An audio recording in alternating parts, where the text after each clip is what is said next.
didn't say a whole lot about this particular thing when it was happening, man. And I wanted to wait until I was able to get to the microphone like this and really speak in depth about it, right? Uh Sheduer Sanders. Sheduer Sanders was drafted in the 5th round with the 144th overall pick in the NFL draft this last weekend or so. And a lot of the talk around Sheduer Sanders' pick was the fact that, many people believe that he was going to be a top 10 pick. A lot of folks were like, yo, man, Sheduer Sanders is going to be one of the top 10 picks in the draft. He's one of the top 2 quarterbacks in this NFL draft.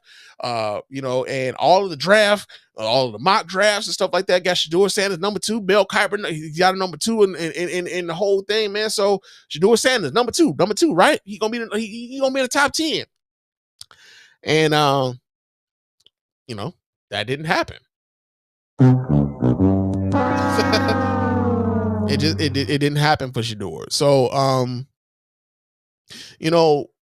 interestingly enough, it was almost predictable in the sense that, like, a lot of people were going to lean into the idea that the reason why Sheduer Sanders didn't get drafted was because the NFL was trying to humble said Sheduer Sanders. Now, some of the rhetoric, I really can't buy.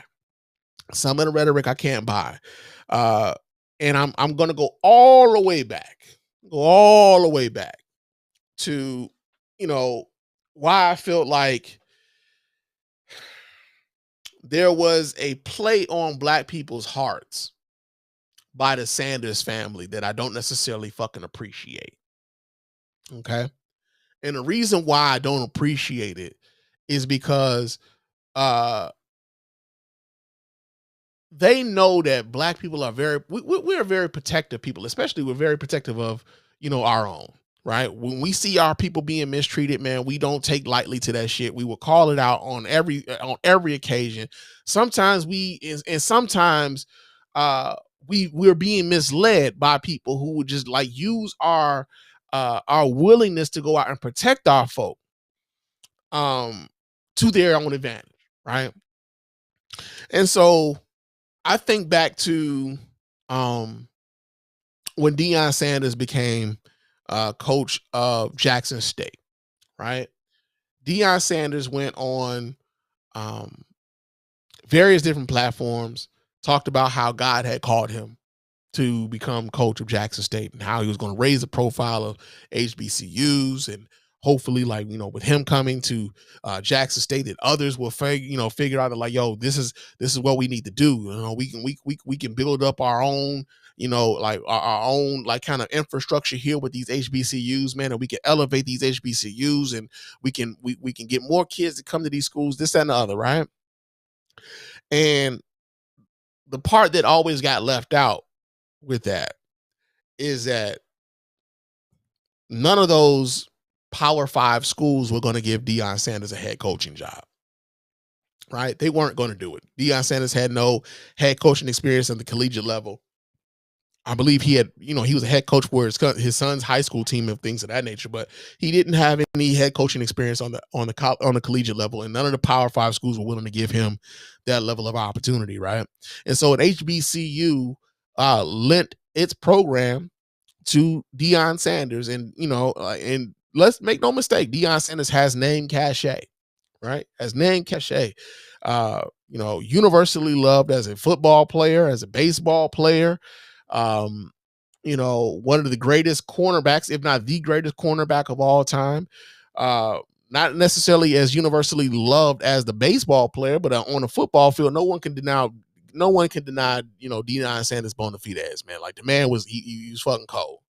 Let's just call it what the man was, the best at his position. He brought a bit of notoriety to the position. I don't remember kids wanting to be a cornerback until Deion Sanders became the guy, right? And then suddenly you got kids who were normally want to be either the quarterback or the running back or the wide receiver. Suddenly you had kids like, hey, man, I want to play on the defensive side of the ball. I want to be like Deion Sanders, right? So he goes to Jackson State. He brings his son along with him. And then he's able to flip the #1 high school recruit in the nation, Travis Hunter, from I believe it was Florida State, maybe, and got that kid to come to Jackson State along with him and his sons, right? And at that time, man, we were seeing a few folks, man, they would come into the HBCUs, man. Eddie George came to my alma mater, Tennessee State, and became head coach of my alma mater.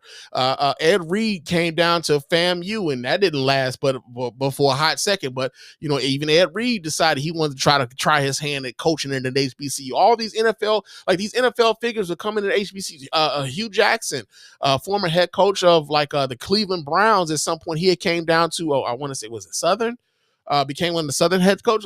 So you had these black NFL head, guys coming down to these HBCUs, and it was like, okay, maybe we will see a resurgence of the HBCU programs, because let's keep it a buck. Most of these Power 5 schools, they're bred in, they make the vast majority of their money on the backs of black talent, right?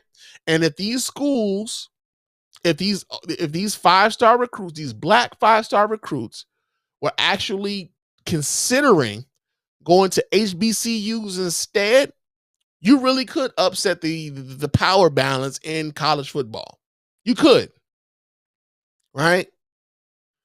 And so when Deion Sanders came down to Jackson State, I was like, okay, cool. Even though he was at a rival school, right? Because Tennessee State and Jackson State are kind of like rival schools. We're both Tigers and shit, but we rival schools. I was still, I'm like, okay, cool. Bring that attention to these kids. Bring that attention to these black schools, especially considering, again, the Trump supporting shit, the way Trump was in 2020. Think about this. This is in the midst of George Floyd and the Black Lives Matter movement, all these things, right? Black people, we consolidate. We coming together, right? And so Deion Sanders coming to Jackson State, I thought was a beautiful thing. I thought him bringing his sons up there was a beautiful thing. I thought that the fact that he was able to flip a top college recruit to come to a HBCU, beautiful. Even though it wasn't my school, beautiful, right? And so, fast forward 2 years. 2 years into, hey man, we doing this HBCU thing, and suddenly, God called me to be coach of Jackson State. It's no longer Jackson State. It's God called me to become the coach of Colorado. This bottom feeding, a predominantly white institution who hadn't won anything in God knows when, who was not on the path to win anything anytime soon, in a conference that was basically dying. And the way in which Deion Sanders left Jackson State, the way in which he talked about leaving Jackson State, where we're elevating, this isn't as if being leaving this program that you had built up, right? Even though he was never able to win the Celebration Bowl, but he had built them up to a very competitive team. To build that team, to build that program up, and then leave to go to this bottom feeding, predominantly white institution. It's in the Power 5 conference, but it's in one of those conferences that's on shaky ground. Even now, I believe the Pac-12, I think they did end up dissolving to the point where some of those Pac-12 teams are now Big Ten teams. Some of those Pac-12 teams are now big 12 teams. It's not like they're there is no more Pac-12 like that, right? But he goes there and he talks about being, he's elevating. Now, this is an elevation. So you're seeing this middling, this bottom feeding white institution as an elevation over this black institution that you had built up. That left a bad taste in a lot of folks' mouth. It damn sure left a bad taste in my mouth, because you had sold the idea that you were about black upliftment, right? We gonna do this. He came down there, some other folks that came down there. And if you look around, a lot of the motherfuckers ain't there no more. Ed Reed ain't the coach of FAMU no more. Eddie George is no longer the coach of Tennessee State. He went to Bowling Green. He's the head coach of Bowling Green now. So a lot of them used HBCUs to get their foot in the doors as far as being head coaches. They had no intentions on like elevating, these institutions, these black institutions. They were using these black institutions as stepping stones to get to these white institutions. Right? So he goes to Colorado. And his sons are doing, like Sheduer's doing okay. His offensive line ain't shit. But he's putting up numbers. Travis Hunter is also putting up numbers. Again, he was the number one recruit in the nation. Right? He was able to get the number one recruit in the nation to come to Jackson State and then follow him to Colorado. Right? And then they their very first year, I'll never forget this. They beat Texas Christian. They beat TCU. And I'll never forget this because I had a heated discussion with some friends of mine, man. Me and some of my guys from college, man. Shout out to my man Chauncey. Shout out to my man AG. Shout out to my man Cliff. We were at my man Cliff's crib, and like I was the one that was like, I ain't, like y'all got to pump y'all brakes on this Dion shit with the TCU shit, because here's the thing, right? They beat Texas Christian, and everybody kept saying, well, Texas Christian was in the national championship game last year.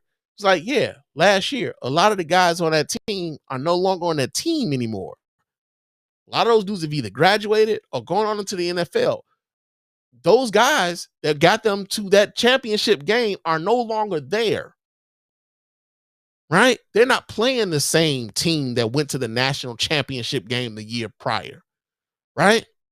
So Colorado wins a couple games early in the season, and then, reality starts to set in. They start getting their ass whooped, right? By teams who had the talent, who had the cachet, who had who had been, built up and everything else. Deion Sanders hadn't been able to bring all his guys in yet and everything. And I get that.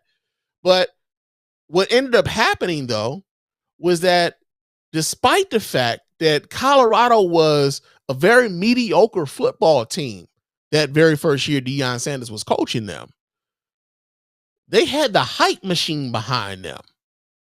You saw people like Lil Wayne bringing out the team. You saw people like Shannon Sharp and Stephen A. Smith being on the sidelines for their games. You saw rappers and other for like The Rock and all these dudes showing up at Colorado football games, right? Suddenly Colorado football games are being nationally televised. Despite the fact that they're a mediocre ass football team, they were being nationally televised across the country. And let's make no mistake about this. That was a part of the Deion hype, right? People wanted to believe in Deion Sanders. They did. Despite the fact that he was putting out it was a mediocre football team. Hey, they even went so far as to say that Colorado was the nation's new black HBCU. Nigga! Colorado. You know how I'm sitting there and I'm watching this. I'm like, y'all really trying to make and they tried to compare it like how, there's a lot of black people who grew up back in like the late 80s, early 90s who thought that Georgetown was an HBCU because of the basketball team, with George Thompson being the coach and some of the guys that came up from that school, like Dikembe Mutombo and Patrick Ewing and Alonzo Mourning and Allen Iverson, and the way in which if you look at their uniforms, it almost looked like they had like a little kente cloth pattern on the uniforms and shit, right? A lot of black people grew up in the late 80s and early 90s thinking that Georgetown was an HBCU because of that, right? They were trying to manufacture that. There was some people who were trying to manufacture that idea for the University of Colorado in Boulder, Colorado. White ass Boulder, Colorado, right? White ass Boulder, Colorado. This is what they were trying to do, right?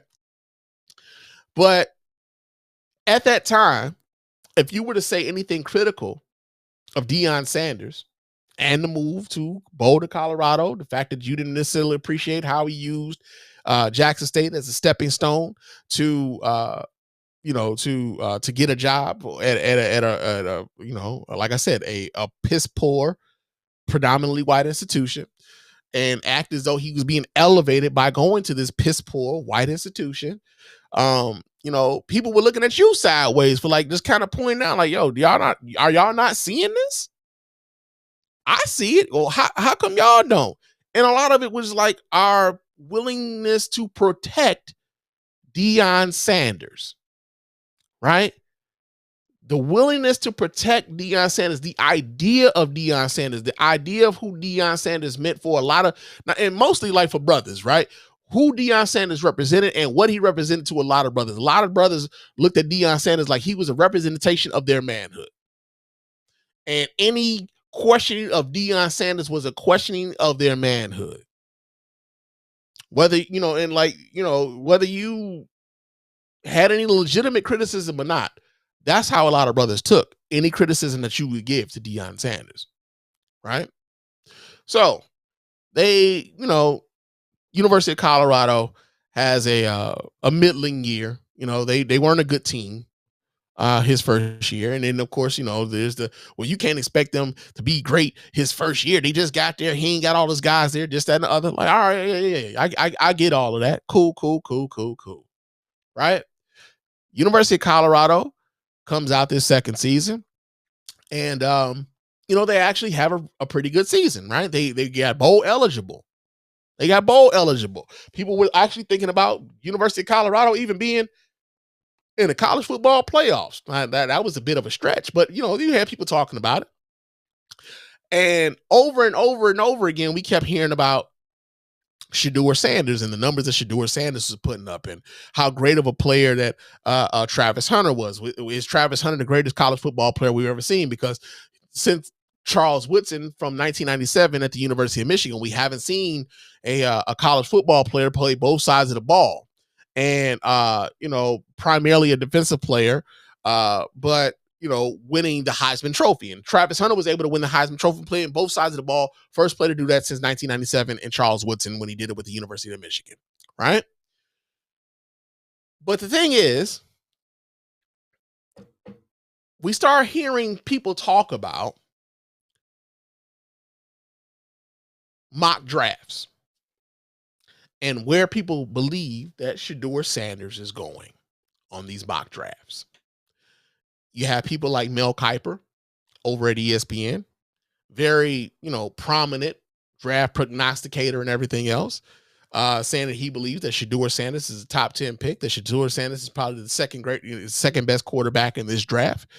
Then you have people who are looking at these mock drafts that are aggregated from all these hundreds of different mock drafts from these different publications and everything else. And the public is, they're looking at some of the numbers that Sheduer Sanders is putting up, and he's putting up decent numbers. And they're looking at the prognosticators saying from all these different various media sites telling them that Sheduer Sanders is the number 2 quarterback in this draft, right? The problem with all of that is that none of those prognosticators were from actual NFL teams.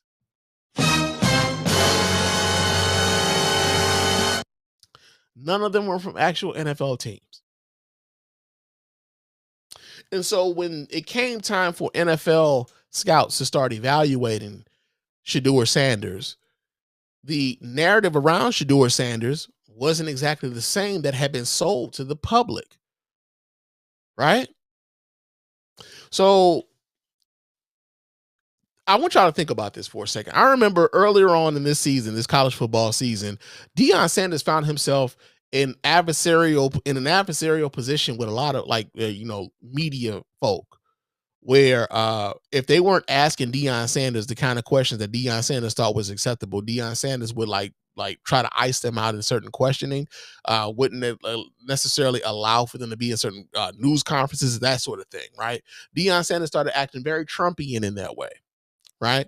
Where he's belittling the people who are asking the questions around the program and whatnot, right? Um, to the point where like the people who want access to the program started being very obsequious to Deion Sanders to get access to the program. So some of the coverage that we were getting from some of those who were around the program were, not necessarily giving us everything we should probably really know, because they didn't want to run afoul of Deion Sanders, right? So that's one aspect of it. The other aspect of it is this. Sheduer Sanders is not Deion Sanders. Not never. He was never the talent that Deion Sanders was. Unfortunately, and ironically, many people thought that the way in which Sheduer Sanders was conducting himself on the field, although, I get a cocky dude. I get a dude who assures himself, all of that shit. But you got to have the talent to back that up. And sometimes in the games, he would back that up in some of those games, right? But when those NFL scouts, not the media people, when the NFL scouts were looking at the tape, maybe they didn't see the same thing that these media folk were seeing when they looked at the tape, right? So you got that going on. We get to the draft, or better yet, before we even get to the draft, Deion Sanders and Sheduer Sanders, they're operating as though they have all of the leverage in the world. There's certain teams that we ain't even talking to. I ain't gonna be here, this, that, and the other. In much the same way that Deion Sanders conducted himself during his time in the 1989 draft, when teams were seeking to have him do psychological tests and all these other things. Like Deion Sanders telling them, like, yeah, I'm not gonna even be on the draft board by the time y'all draft, and I'm not doing this. I'm walking out of here. Call my agent, right? Sheduer Sanders, in large part, was kind of conducting himself in that way, per reports. All right, per reports. He was going into these draft, like, not only did he not compete and say, I think he did his pro day, but he didn't compete at the NFL draft combine. There were a lot of teams whom he did not interview with, and in the team that he did interview with, he kind of didn't necessarily, part of the reports, didn't necessarily take these interviews seriously, right? So understand that if you don't have the talent, you don't have the room to be an asshole to people whom you are looking to get a job from. Right?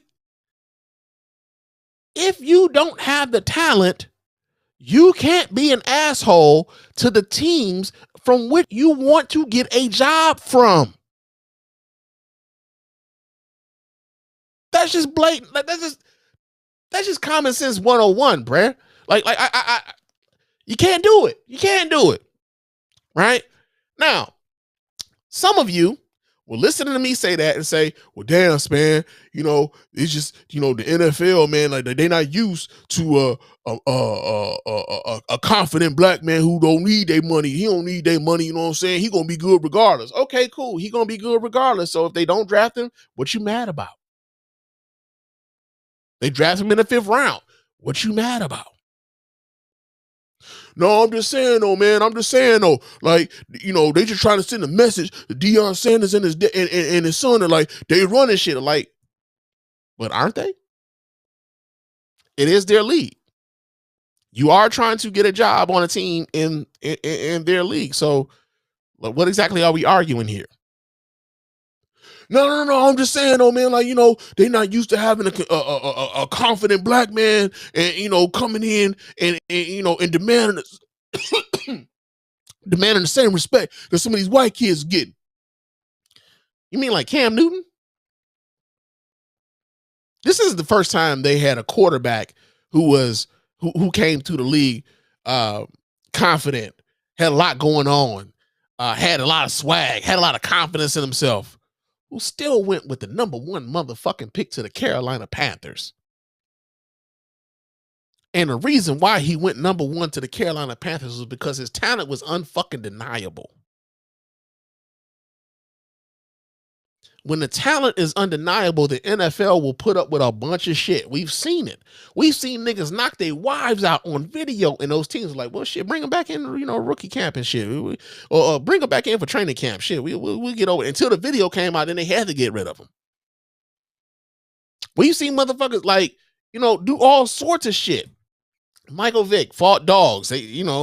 Despite the fact that he went to prison behind it, they still brought Michael Vick back because the talent was undeniable.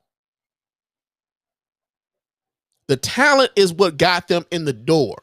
So if your talent is undeniable, no matter who your daddy is, no matter what your entourage is, there's going to be a team who is willing to stomach all of that shit because your talent is undeniable. Can we say that the talent of Sheduer Smith is undeniable? A lot of y'all say yes. I say no, and y'all gonna see it as, oh man, hey.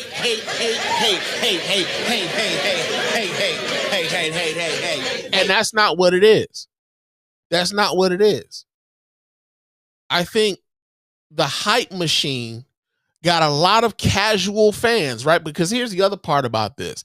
There's a lot of people who don't watch college football. There's a lot of people who are just casual fans of Deion Sanders, who no matter, like, they're going to follow whatever the fuck the narrative that Deion Sanders has for them, and that they're going to run with that, right? And that's how that's how they're going to view this entire situation. And no matter what I say, there's still going to be some folk who say, well, shit, nah, man, it's the NFL being racist. They was blackballing. I'm like, how's he blackballed if he still got drafted? You know how many motherfuckers who walked away and did not get drafted, who are waiting for a call to be, an undrafted free agent? He still got drafted in the 5th fucking round. 144. So 100 out of the thousands of dudes who were trying to get to the NFL this year, he went, and he's one of the top 200 at least, who has an opportunity to become a starting quarterback in the NFL. Now, is he going to make the same amount of money he could have made if he was a first-round pick? No. But y'all just said he didn't need the money, right? So now it's about proving it on the field. Now it's about proving it on the field. And I was so disappointed in so many, man. I saw like so many people, I was like, come on, man, not you too. When it came to like all this, like, yo, this is racism and this is them trying to humble him. It's like, nah, bro, like, again, you can't be going to a job interview being a dickhead if you want the job. In what world do we act like that? Where being a dickhead is going, hey, no matter what, y'all niggas need me. And they proved to him, like, nah, we will be fine without your ass. This league will move on very well without you. We don't need you. This wasn't about humbling. This was about, I didn't see this about humbling. What I saw was a family that overplayed their hand when it came to the leverage that they thought they had, when it came to dictating where they thought Sheduer was going to be able to go. Now, some people have tried to compare this to Eli Manning and what Archie Manning did when Eli Manning was coming out of Ole Miss back in I want to say like the late 90s or something like that. Early 2000s, right? Because I think Peyton Manning got drafted in 97. But even with that, Eli Manning was always, even with NFL scouts, seen as a top 10 pick. So despite the fact that Eli Manning had these demands and they were being, assertive and he's not going to play for this team or that team or whatever, there were NFL teams willing to put up with it because of the talent that they thought that Eli Manning had. Whether you believe that Sheduer Sanders is a top 10 pick, a top 3 round pick or a top 5 round pick. The fact remains that Deion Sanders' son, Sheduer Sanders, was drafted into the NFL. Now it's up for him to prove it. All this talk about whether or not he's being humbled or not, kind of irrelevant. He's got to prove it on the field to earn his place on an NFL roster. So, now's his shot. Now's his shot. Was it hype or was it a play for humble? We don't know. I just did not appreciate the idea that the NFL isn't ready for confident black men, as if the NFL isn't already filled with confident black men. And to act as though because Sheduer Sanders is a bit flashy and a bit